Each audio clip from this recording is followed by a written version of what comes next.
Hello viewers, রসদঘরের আজকের পর্বে আপনাদেরকে জানাই আমার অফুরন্ত ভালোবাসা। আমি আজকের আপনাদের রান্না করে দেখাবো বাঙালির পছন্দের খাবার কাতল মাছের ঝোল। তাহলে চলুন রান্নায় যাই। আমি এখানে 6 পিসের মতো কাতল মাছ নিয়েছি। আমি এর মধ্যে হলুদ, লবণ ও সামান্য পরিমাণে মরিচের গুঁড়ো দিয়ে মেখে 5 মিনিট রেখে দেব।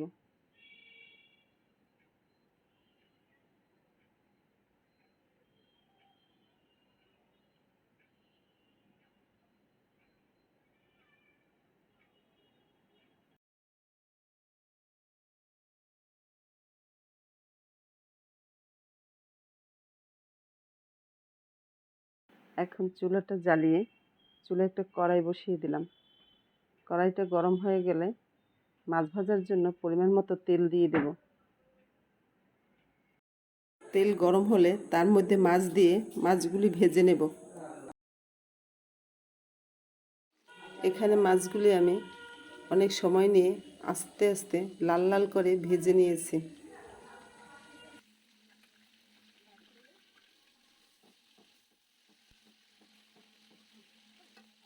মাছ ভাজা পুরোপুরি হয়ে গেছে, এখন তুলে পাশে রেখে দেব।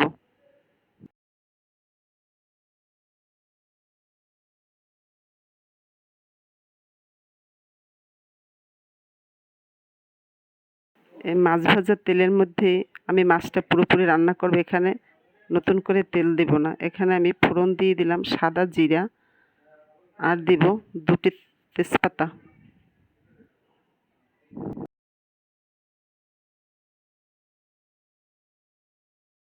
এরপর দিয়ে দেব কুচি করে কাটা একটা পেঁয়াজ।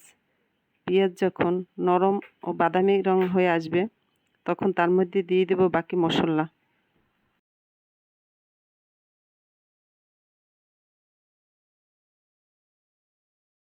এখানে আমি মশলা নিয়েছি 1.5 টেবিল চামচ জিরা বাটা, 1 টেবিল চামচ আদা বাটা, 1 টেবিল চামচ পেঁয়াজ বাটা। এখন এই মশলাগুলো আমি সামান্য জলে গুলিয়ে দিয়ে দেব।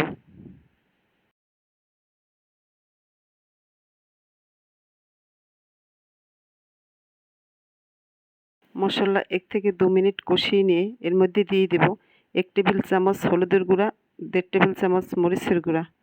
তারপর মশলাগুলোকে ভালোভাবে কষিয়ে নিতে হবে যতক্ষণে মশলা থেকে তেল ছেড়ে না দেয়। এখন দিয়ে দিলাম পরিমাণ মতো লবণ।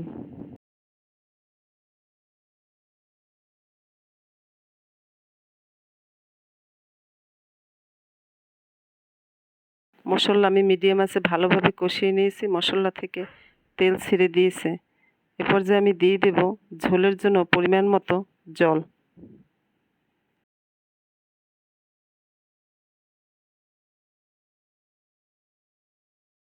জল যখন ভালোভাবে ফুটে উঠবে তখন দিয়ে দেব ভেজে রাখা মাছ।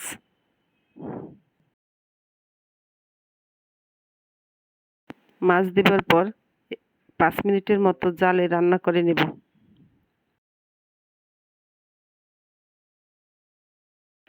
নামাবার 2 মিনিট আগে দিয়ে দেব গরম মশলা।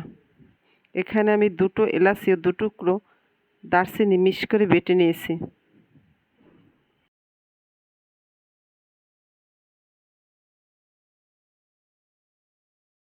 এ পর্যায়ে কাতল মাছের ঝোল রান্না হয়ে গেছে। এখন চুলাটা নিভিয়ে নামিয়ে ফেলব। গরম ভাতের সাথে পরিবেশন করব। আর এরকম মজার মজার খাবার পেতে হলে আমার চ্যানেলটির সাথেই থাকুন। লাইক দিন, শেয়ার করুন, সাবস্ক্রাইব করতে ভুলবেন না। ধন্যবাদ।